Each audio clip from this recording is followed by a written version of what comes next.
No, Spidey, it's just the beginning. Across many dimensions, these 4 fearless Spider-Men, in all their various incarnations, must fight to reassemble the Tablet of Order and Chaos. Not just for the sake of their own worlds, but for the fate of every world, in every dimension. Good luck, web-slingers. We're all counting on you. It's amazing looking back on superhero games and seeing how much they've grown over the course of the last 10 or even 20 years. For a long time, superhero games didn't have the best track record. Most of them were movie tie-in games that were nothing more than a simple cash grab. Others just didn't have a clue what they wanted to be and resulted in a giant mess. And yeah, we're just not going to talk about this one. However, that all changed when Batman Arkham Asylum joined the scene in 2009, taking everyone by surprise. This was the game that revolutionized the superhero genre for video games and changed the course for those games moving forward. That isn't to say there weren't any standout hits before, such as Marvel Ultimate Alliance and Infamous. But Arkham Asylum made such a huge impact for superhero games and have shifted the public discourse for what to expect. While there have been a few bumps in the road since then, for the most part, superhero games have released with excellent quality and have become some of the best-selling video games ever created. There is one superhero that saw a major improvement in this regard, and that would be Spider-Man. While he is one of the few heroes to have more successful games than others, it hasn't always been great for the famous webhead. Now's the part where I object, right? No! There are a lot of Spider-Man games to talk about, yet the one you guys clicked on today dives into Spider-Man Shattered Dimensions. I was around 10 years old when this game came out, and I remember renting it from my local Blockbuster. I spent the weekend playing through the first act and quickly fell in love with what the game was going for. I eventually had to return it back, of course, because Blockbuster, and after some time I got it again as a Christmas gift and realized that this was a different Spider-Man game compared to other titles I had played before. It soon became one of my favorites. I was lucky enough to purchase this game again about a year ago from GameStop, since it has been delisted from all digital stores due to Activision's expired license deal with Marvel. I still had a blast playing through Shattered Dimensions more than a decade later. It holds up nicely, even with a few elements that hold the game back. Let's discuss one of my favorite superheroes in one of his most criminally underrated games. Ah, yes, power. This is what real power feels like. No more parlor tricks and sleight of hand. Mysterio is now the master of real magic. The story of Spider-Man Shattered Dimensions is simple. Mysterio is after the Tablet of Order and Chaos. During a quick brawl with Spider-Man, the tablet gets shattered and sent to different dimensions. Mysterio escapes when suddenly Spider-Man is approached by Madam Web, where she explains that pieces of the tablet have been sent to 4 different dimensions. It's now up to the Amazing Spider-Man, Spider-Man Noir, Spider-Man 2099, and Ultimate Spider-Man to retrieve these pieces of the tablet and reconstruct it so balance can be kept across all the dimensions. That's pretty much it. It's not the most thought-provoking plot in the world, especially when compared to other superhero games released at the time, but that isn't a bad thing. It's always fun being able to take control as the different Spider-Men across the different dimensions. This journey does help to bring in a healthy roster of famous Spider-Man villains. Everyone from Kraven the Hunter, Vulture, and Carnage are here, providing a delightful surprise. All the villains here will be familiar to Spider-Man fans, even with each dimension having their own unique twist on their look. The ones that happen to look the most interesting to me are the 2099 versions of these villains. Aside from their looks, their personalities shine through in the short encounters you have with them throughout the levels. This helps to elevate Shattered Dimensions quite a bit. Spider-Man 2099 and Spider-Man Noir in particular also come with their own mini storylines with the villains, connecting the 3 levels in that dimension together and making the universe feel a bit more whole. Got a real important delivery for Mr. Osborn. That's right, Hammerhead, and I'm gonna follow you right to it. A lot of this exposition comes from the opening cutscenes, which set up the mission's environment along with the villain you will be fighting, which were always a highlight to watch. There's even some cutscenes at the end of each act and are voiced by Stan Lee. Mysterio was dangerous enough before, when he was a simple charlatan. Imagine. Rest in peace, Stan Lee.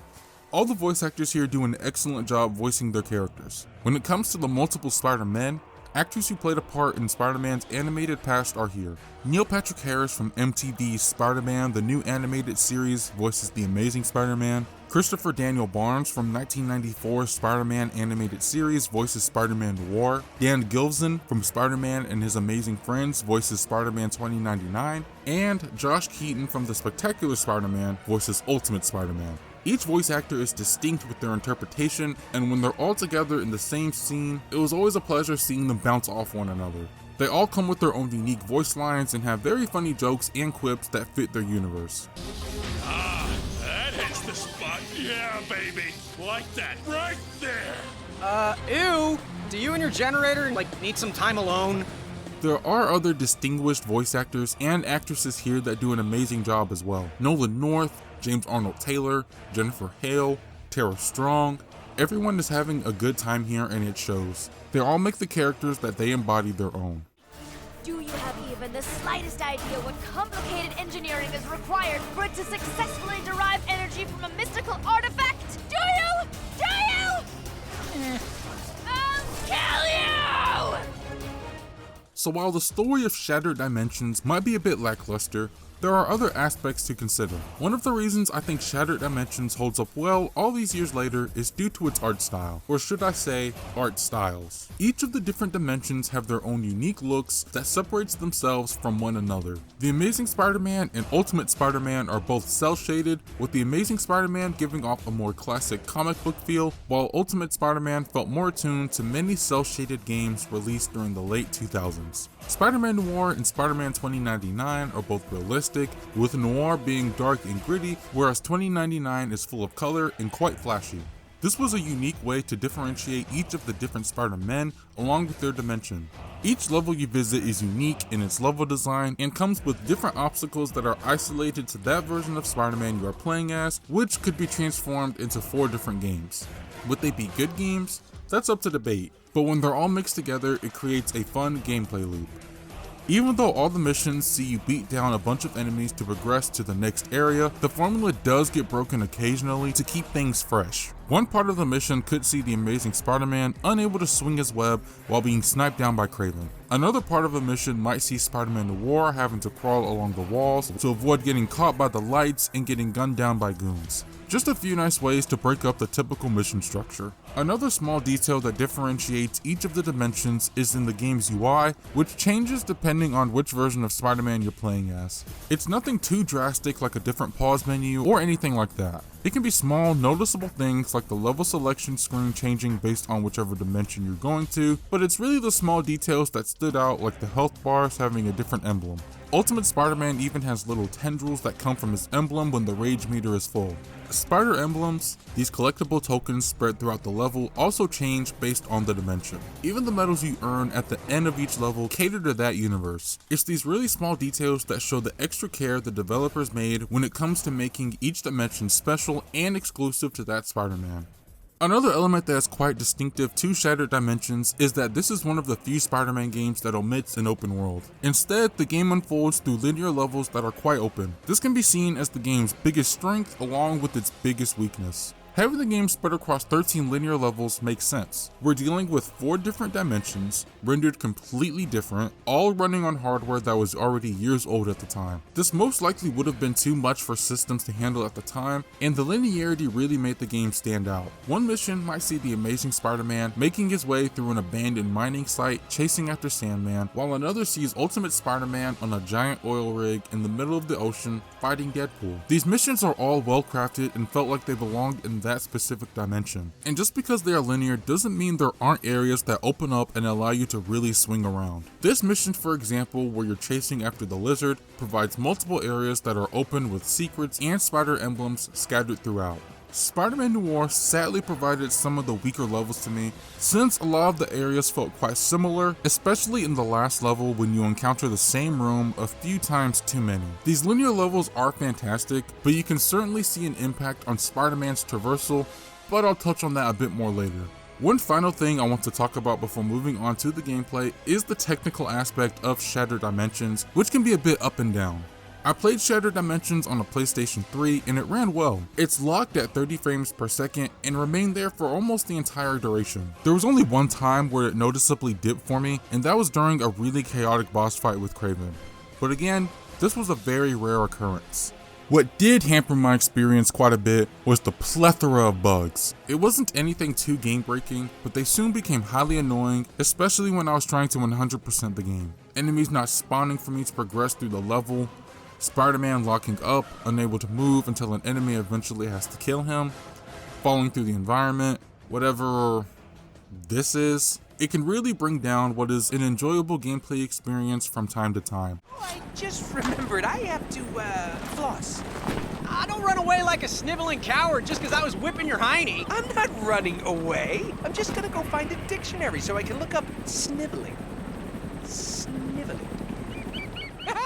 Combat in Shattered Dimensions provides a very interesting situation.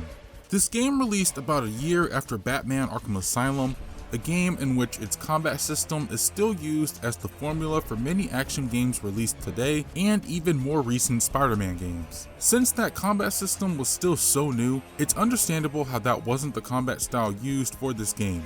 It's most likely something the developers didn't even have in mind at the time. The way Shattered Dimensions does handle combat works for what the game is going for, even if there are some slight caveats.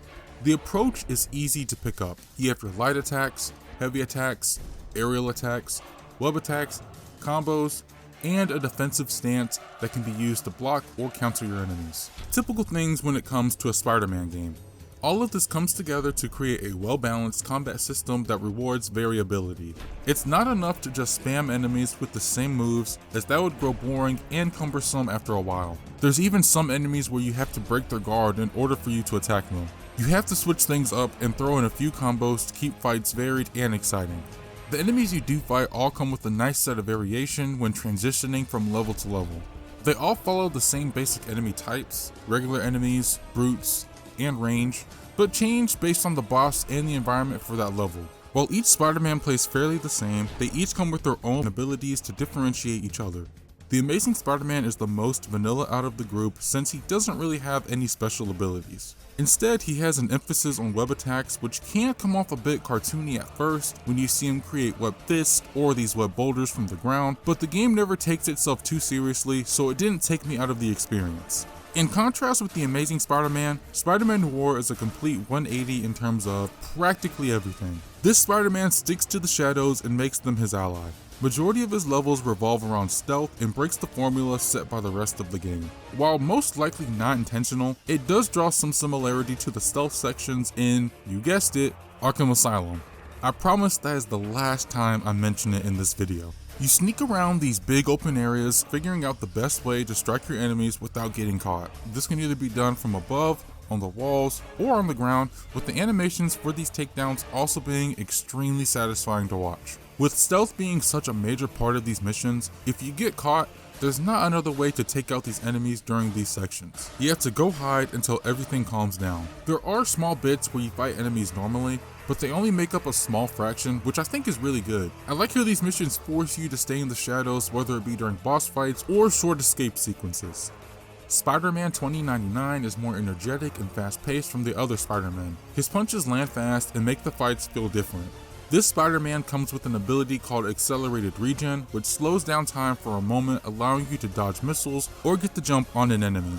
His missions even come with short skydiving sequences, seeing you chase after a villain while dodging obstacles in your way. These sections were pretty fun, and I wish there were a couple more sprinkled in.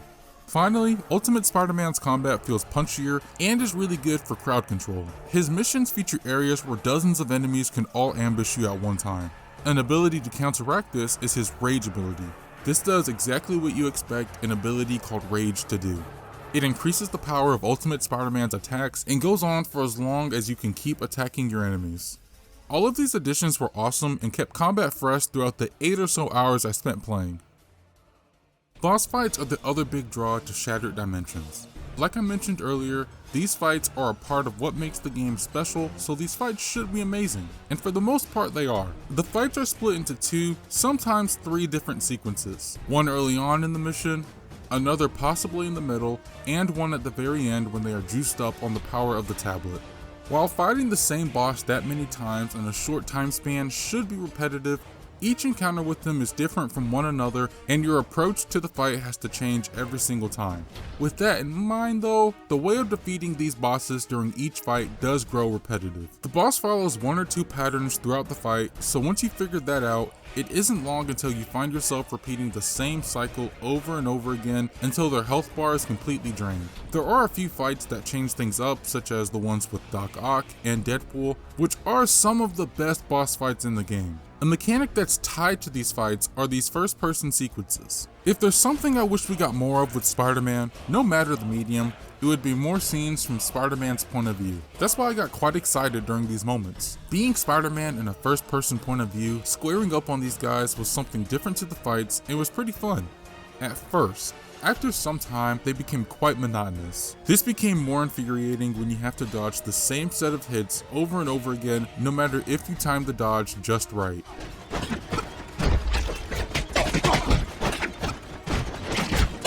Aside from that, the game also has some small issues with controls and the camera. To start, the game's lock-on system can be extremely annoying to deal with. You lock onto enemies when you enter a defensive stance, but it can be very hit or miss. Sometimes it decides to lock onto the right person, other times it locks onto someone or something completely different from what you intended. The same goes for when you try to web zip to an enemy. You may think you're locked onto them, but again, you might grab a random item off the ground or someone else entirely. This became increasingly frustrating when you need to throw a specific object at something or someone, but instead grab an entirely different item. This ties into a main issue I had with the camera. It isn't completely terrible, but if you played any Spider-Man game prior to Shattered Dimensions, you have some idea what you're getting yourself into here with the camera. Now let's swing to the other side of another major mechanic for any good Spider-Man game, web swinging. As I mentioned before, with the game primarily focusing on linear levels, it impacts Spider-Man's traversal greatly. There's not a big emphasis on web swinging, which is an essential part to any good Spider-Man game. Some areas are open and do encourage it, but the issue is there's a bit of a delay when firing your webs, which made web swinging a bit more worrisome to the point where I was ready to make my way back to the ground. Don't get me wrong, when it works, it can be incredibly fun. But more times than not, it was a cause for concern, especially at times when there's a giant helicarrier crashing down behind me. But not all of Spider-Man's tricks are useless. The most effective way to travel across these levels is through Spider-Man's web zip, which sees you shooting a web to a certain point indicated by this yellow arrow and zipping your way to that point. It can be a bit unreliable at times, since it often did take me to a spot I didn't intend to go to, or for some odd reason caused me to go into a web swing. Still, more times than not, I found it a bit more reliable than web swinging. Another effective move came from holding down the jump button. This move shoots Spider-Man straight into the air, allowing you to get to hard to reach places with ease or prevent Spider-Man from plummeting to his death. So while some traversal elements don't work 100% of the time, others do and can make traversing these levels fun. The levels themselves are open, and if you take your time to explore, you can spend anywhere from 30 to 45 minutes in a level. Each one comes with multiple objectives, so you're always doing something new every few minutes. Whether you're rescuing civilians on the rooftops or knocking down water towers, you're always presented with something new. Some objectives can become repetitive though, particularly rescuing civilians.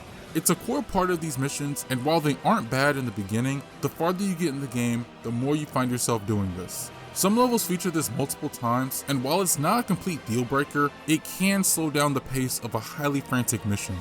That aside, Shattered Dimensions has a really good sense of replayability. Each level comes with 15 challenges that you can achieve naturally as you progress throughout the level. Some may be as simple as fighting a boss, defeating a certain number of enemies during a particular section, or completing a task within a certain time limit. This, combined with spider emblems and hidden spiders scattered throughout the level, rewards you with a currency called Spider Essence. This can be used to purchase combat and character upgrades to further increase the power of Spider-Man. As you do more challenges, more upgrades open and unlock new moves and abilities that can make the fourth Spider-Man feel like an absolute beast. I thought this was a nice incentive to complete as many challenges as I could to unlock more effective upgrades. There's also the option to purchase different suits because it wouldn't be a Spider-Man game if you couldn't unlock different suits. They're all specific to a certain Spider-Man, but are sure to look fantastic in their respective dimension. Again, the more challenges you do, the more suits you can unlock. These were some nice throwbacks to Spider-Man's history and bring their own flair. Nothing's better than dripping out Spider-Man in some of his greatest suits. When it comes to Easter eggs, there are some quick blink and you'll miss it references to Hulk, Wolverine, Roxxon, the Avengers, You can't believe that Alchemax just flat out ripped off the Avengers logo. and even a small nod to Kitty Pryde. Let's talk about the question on everyone's lips.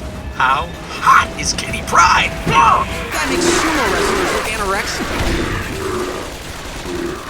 Before wrapping up, something I want to mention is the game's difficulty. I was going for the Platinum on PlayStation 3, which required me to play through all the levels on hard. It's certainly a challenge, but one that isn't impossible. I will say that it does expose some of the game's sticking points that I mentioned earlier a bit more. There are 3 goals that you must complete to achieve the level's Platinum ranking. You have to reach a certain combo rating, complete the mission within a certain time limit, and collect the necessary amount of spider emblems per level. The time limit in particular could be a real pain in the ass. While most missions have a pretty lengthy time limit, you'll barely be scraping by if you're trying to achieve everything in one go, which in most cases doesn't work out. The combo meter was a bit vague since there really isn't anything that shows this at all. You just have to pull off as many combos as you can on that level and hope it's enough. Bosses in the latter half of the game did prove a bit more difficult, and with no checkpoints, if I was running out of time and died, hope for that run was lost. Even though there was a lot of rage, seeing that Platinum trophy pop up after a long grind was rewarding to say the least. I'm the best. And so ends one of the most titanic team-ups of all time. Spider-Man Shattered Dimensions may not be the greatest superhero game created, but it sure is a fun one. While its story may not be as intricate as other superhero tales, and some of the mechanics aren't finely tuned, it still delivers a fantastic adventure across multiple dimensions. Combat is fun and grows to be more nuanced, while the way the dimensions are rendered are still a standout today. It features 4 superb incarnations of different Spider-Men and an excellent cast of wonderful villains. It's a game worth remembering. Hopefully we can get some multiverse action in another Spider-Man game, because Shattered Dimensions did more than become an awesome video game. In a way, it brought the idea of multiple Spider-Men existing together to mainstream audiences. This was the first time I would experience the story of Spider-Man Noir in Spider-Man 2099, and they have since become iconic to me. At the time when this game was released, I was deep into the Ultimate Spider-Man comics. And growing up with Tobey Maguire's Spider-Man, I was familiar with only Peter Parker in my life. Little did I know that there were multiple versions of the character with their own unique and compelling stories. And this was only in 2010. It's bizarre thinking how many versions have been introduced since then. With the Marvel Cinematic Universe setting up its multiverse saga, and the success garnered from Spider-Man Into the Spider-Verse along with Spider-Man No Way Home, now would be a perfect time to reintroduce gaming fans to the multiverse. Whether that be through a remaster or remake of Shattered Dimensions, a sequel, or something completely different, it would be great to see multiple Spider people in one game, especially with many versions of the webhead being introduced since the game was released. With 2018's Marvel Spider-Man and Spider-Man Miles Morales being resounding successes, I believe Insomniac could create a mind-blowing multiverse adventure that would highlight the strength of any and every Spider person they would introduce. After what Ratchet & Clank Rift Apart accomplished on the PS5, I can only imagine what Insomniac could pull off if they were to create a Spider-Man game that takes us to multiple dimensions. Well guys, that's it for the video. Thank you for watching, and what do you guys think of Shattered Dimensions? I don't really hear this game get talked about enough, but I'm curious what you guys think about it. Let me know in the comments down below. If you enjoyed the video, please be sure to like and subscribe to the channel if you have not already. So long, true believers.